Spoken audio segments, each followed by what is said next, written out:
Hey, it's time for the Midweek Lift, Galatians 5 this week. Gene Gilliland does a great job talking about how the Galatians church was embroiled in controversy. It was very contentious, and then he gets very transparent and tells the story of his own life and his career in ministry and his response to trials and difficulty. And I think that's a great lesson for us to learn from Galatians 5. Galatians 5 starts out in this way. I want you to listen to this. This is the first couple verses.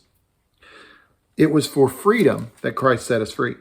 Therefore, keep standing firm and do not be subject again to the yoke of slavery. Now, Paul's talking about circumcision. There's people that came in telling them they need to get circumcised, they need to do all these Jewish things. He's saying, don't go back to it. You've been set free. But this truth applies to a lot of things. And where Gene is talking about, we've been made agents of reconciliation for God. We've been made ambassadors of peace, ambassadors for Christ. Why would we go back to arguing and fighting and strife? Like that's miserable. That's always miserable for everyone. Arguments and fighting and strife. Being ambassador of peace is hard work, though. Gene talks about his response, trying to respond in a way that was peaceful and loving. You know, in our battles with sin, it's for freedom that you've been set free. So, you know, I had a friend several years back who had struggled some with alcohol in college. He'd gotten away from it, and then 15, 20 years later, it snuck back into his life. In fact, what happened was the city of Murray went wet, and he had to go do sales calls down to Murray, and he found himself going into restaurants and drinking. And before you knew it, he was just full on struggling. He got a DUI, ended up losing his family. And I remember counseling with him and talking with him at the time, and he was desperate to get rid of this addiction. He said that when he would be sitting at his desk and his boss would say, you got to go down to Murray today, he would just be overcome with fear because he felt like it was inevitable that when he went to Murray, he was going to drink.